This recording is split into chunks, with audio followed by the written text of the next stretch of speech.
बिस्मिल्लाहिर्रहमानिर्रहीम। BSc second organic chemistry, हम aromatic hydrocarbons को स्टडी कर रहे हैं। तो आज का हमारा जो टॉपिक है वो है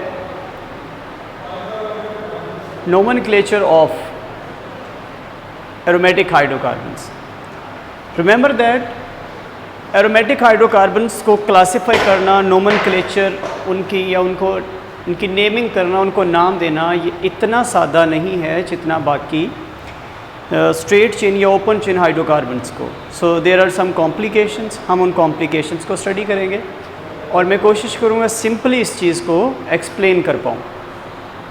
सो याद रखें, देयर आर सम कंपाउंड्स जिसमें आप कोई स्पेशल नेम या स्पेशल रूल नहीं अपनाते।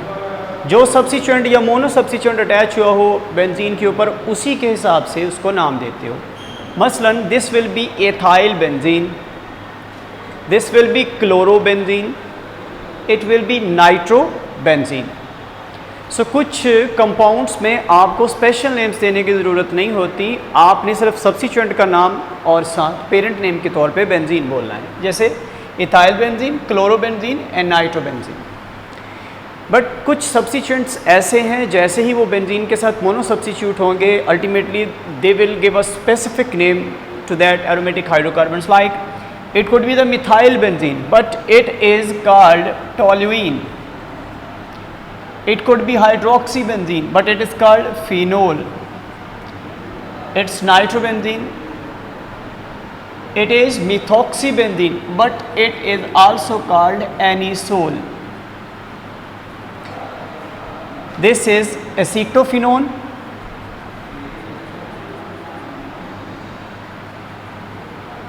this is benzoic acid, benzaldehyde, and this is sulphonic acid, benz sulphonic acid. So ये कुछ स्पेसिफिक नेम्स हैं जो सब्स्टिट्यूएंट के साथ हम एरोमेटिक कंपाउंड्स को देते हैं। Toluene, phenol, nitrobenzene, anisole, acetophenone, benzoic acid, benzaldehyde and benz sulphonic acid. So अब हम डाई सब्स्टिट्यूएंट्स की बात करते हैं। डाई सब्स्टिट्यूएंट्स को नाम देते हुए आप दो तरह से नाम दे सकते हैं। मसलन we can say it's 1,2 dichloro. यहाँ पे दो नाम हो सकते हैं, 1,2 डाईक्लोरो बेंजीन। बट याद रखें, ये जो 1,2 पोजीशन है इसको हम ऑर्थो पोजीशन कहते हैं। It also called ortho dichloro benzene. So it will be 1,3 dichlorobenzene or meta dichlorobenzene. It could be 1, 2, 3 and 4. 1,4 dichlorobenzene, but it is also called para dichlorobenzene. So 1,2 position is called ortho, 1,3 position is called meta, 1,4 position is called para. अब अगर एक जैसे substituents ना हो तो आपने इस बात का ध्यान रखना है कि अल्फ़ाबेटिक्स के हिसाब से आप नाम दें। अल्फ़ाबेट्स में जो पहले आता है उसको सब्स्टिट्यूएंट मानेंगे, जो बाद में आता है वो पेरेंट नेम होगा। जैसे ब्रोमो एंड नाइट्रो, ब्रोमो का बी पहले आता है, नाइट्रो का एन बाद में आता है। सो this will be a substituent, this will B parent, और पेरेंट से नंबरिंग स्टार्ट करें 1, 2 and 3। So it will B 3 bromo nitrobenzene, 3 bromo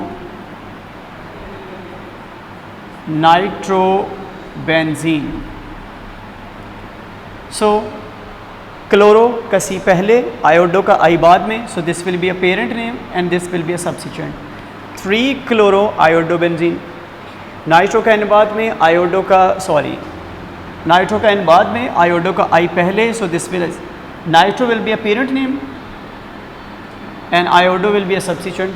4 iodo nitrobenzene. So अब अगर हमारे पास डाई सब्स्टिट्यूएंट में दो डिफरेंट सब्स्टिट्यूएंट्स हों बट एक सब्स्टिट्यूएंट स्पेसिफिक नेम दे रहा हो, तो हम स्पेसिफिक नेम को या स्पेशल नेम को सब्स्टिट्यूएंट नहीं मानेंगे, पेरेंट नेम मानेंगे। दूसरी चीज़ सब्स्टिट्यूएंट हो जाएगी। जैसे I से iodobenzene is not a special name, but CH3 हो तो toluene. So toluene is a special name. So this will be position number 1. This is 2. 2-iodotoluene. 2-iodotoluene. 1, 2, 3. 3-nitrophenol. 1, 2, 3, 4. 4-bromobenzoic acid. सो हम जो स्पेशल नेम है उसको ही parent name के तौर पे लिखेंगे और दूसरी चीज़ सब्स्टिट्यूएंट बन जाएगी। और अगर हमारे पास दोनों के दोनों सब्स्टिट्यूएंट ऐसे हो जाएं जो स्पेशल नेम देते हो, suppose that it gives phenol, it gives aniline, it gives benzoic acid, it gives phenol, it gives benzaldehyde, it is anisole. ऐसे में हम एक प्रायोरिटी टेबल को फॉलो करते हैं। प्रायोरिटी टेबल में जो मेंबर पहले हो वो पेरेंट नेम होता है, जो बाद में आए वो substituent.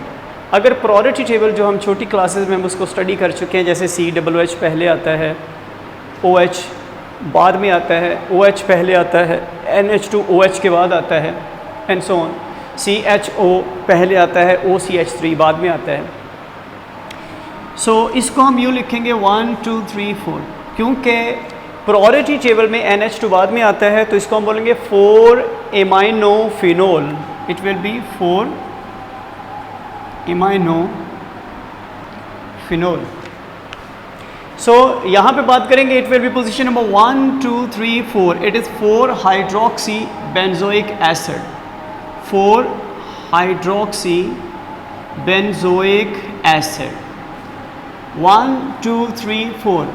It will B 4-methoxybenzaldehyde। सो अगर हमारे पास दोनों सब्स्टिट्यूएंट ऐसे हों जो स्पेशल नेम दे रहे हों रिंग को, तो आपने प्रायोरिटी टेबल जो है, प्रायोरिटी लिस्ट को फॉलो करना है। जो लिस्ट में पहले आए वो पेरेंट नेम होगा, जो बाद में that will be the substituent. अब हम डाई सब्स्टिट्यूएंट में कुछ स्पेशल नेम्स भी देते हैं, स्पेशल ग्रुप्स हो सकते हैं। मसलन CH3 2 दफ़ा रिपीट हो रहा है, इसको हम 1,2-डाईमिथाइलबेंजीन भी बोल सकते हैं। हम इसको ऑर्थोजाइलिन भी बोल सकते हैं। सो अगर दो CH3 एक ही रिंग के साथ अटैच हों, it is given a special name to that compound that is called xylene. It is 1,2-ज़ाइलिन और ऑर्थोजाइलिन, 1,3-ज़ाइलिन और metaxylene, and it is paraxylene, और 1,4-ज़ाइलिन। So if 2 CH3 are attached to a ring, so a special name is given that is xylene. और अगर 2 H हों, 1, 2 position पे हो, this is called catechol. If 1, 3 position हो तो रिसोर्सिनोल, और 1, 4 पोजीशन पे हो hydroquinone. 1, 2 position catechol, 1, 3 position hydroxy group की रिसोर्सिनोल, और हाइड्रोक्यूनोन 1, 4 पोजीशन को हम बोलेंगे। अब कुछ स्पेशल नेम्स हैं, CH3 और NH2 ऑर्थो पोजीशन पे हो जाए तो हम इसको बोलेंगे एंथ्रानीलिक एसिड, और अगर ये बेंजल्डिहाइड के साथ यानी 2-हाइड्रोक्सीबेंजल्डिहाइड है, इसको हम बोलेंगे सलीसल aldehyde.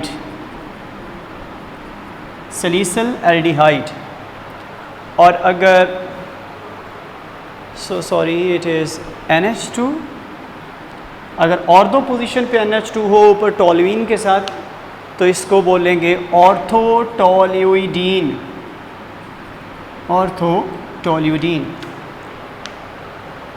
So next one is, अगर हमारे पास 3 सब्स्टिट्यूएंट अटैच हो जाए और तीनों के तीनों सेम हो, जैसे ब्रोमीन है यहाँ पे इस कंपाउंड में, तो कैसे नाम दें? अगर मैं यहाँ पे नंबर 1 लिखूँ तो 2, 3, थर्ड पोजीशन पे आके मुझे दूसरा सब्स्टिट्यूएंट मिलता है। अगर मैं इसको मान लूँ पोजीशन नंबर 1, तो मुझे सेकंड पे ही दूसरा सब्स्टिट्यूएंट मिल जाएगा। तो छोटे नंबर को चूज़ करें as a substituent. It will be 1, 2, 4 tribromobenzene. It is 1, 2, 4 tribromobenzene. अगर इसकी बात करें, यहाँ पे इधर को आएँ, थर्ड पोजीशन पे पहला सब्स्टिट्यूएंट, इधर स्टार्ट करें थर्ड पोजीशन पे पहला सब्स्टिट्यूएंट, थर्ड पोजीशन पे इधर को आएँ तो ये क्लोरो है, यहाँ पे आए तो ब्रोमो है। ब्रोमो अल्फ़ाबेटिकली बी पहले आता है तो इसको प्रेफर करें आप। सो इसको हम बोलेंगे 1 2 3 4 5 and name will be 3 bromo 5 chloro nitrobenzene. 3 bromo 5 chloro nitrobenzene. तो ब्रोमो अल्फ़ाबेटिकली हम उसको प्रेफर करते हैं तो पहले आ जाएगा। And this will be 1 2 3 4 5 and 6. It is 2 4 6 trinitrotoluene. It is also called TNT, trinitrotoluene. 2 4 6 trinitrotoluene. Now there are two special names. अगर एक बेंजीन रिंग के साथ 2 CH3 हैं, it is called xylene. 3 CH3 हैं, it is called mesitylene. If 4 CH3 are attached, it is called diurine. It is mesitylene, it is diurine. अब हम देखेंगे कि अगर बेंजीन जो है एज अ सब्स्टिट्यूएंट किसी ग्रुप के साथ अटैच हो जाए तो मैं यहाँ पे बेंजीन को अटैच कर देता हूँ। अगर ये एज अ सब्स्टिट्यूएंट अटैच होगा तो हम इसको फिनाइल कहते हैं। फिनाइल या तो इसको ऐसे लिखा जा सकता है या यूँ भी लिखा जा सकता है। ग्रीक लेटर जो है फाई, उस सूरत में भी फिनाइल लिखा जा सकता है। So it is position number 1 2 3, it is propene. Third position पे एज अ सब्स्टिट्यूएंट क्योंकि बेंजीन अटैच है, it is called 3 phenyl propene. It will be called as a 3 phenyl propene. 3 phenyl propene होगा। अब जिस तरह हम किसी अल्केन में से एक H को निकालें तो अल्काइल बनता है, इस तरह बेंजीन में से एक हाइड्रोजन या किसी भी चेन पार्ट में अगर आप बेंजीन में से एक H निकालते हो तो इसको हम इराइल कहते हैं। जैसे अल्काइल होता है ऐसे ही इराइल। सो इस तरह हम इसको बेंजाइल बोलेंगे। इस सीरीज़ में अगर अटैच जो है उसको बेंजाइल। इसको पैरा पोजीशन पे है, टोलुइन टाइप है तो पैरा देखें, और दो मेटा पैरा, पैराटोलाइल, ये टोलाइल पैराटोलाइल। और ये ज़ाइलीन है तो 1 2 3 4 3 4 ज़लाइल, 3 4 ज़ाइलीन से ज़लाइल, टोलुइन से टोलाइल। और CH2 ग्रुप जो है अगर बेंजीन के साथ अटैच हो तो बेंज का वर्ड यूज़ किया जाता है। अगर OH आ जाए तो इसको बेंजोल कहते हैं हम। और अगर एक H निकाल दिया जाए तो हम इसको बेंजाइल कहेंगे। सो आज का हमारा लेक्चर ख़त्म होता है। अल्लाह हाफ़िज़।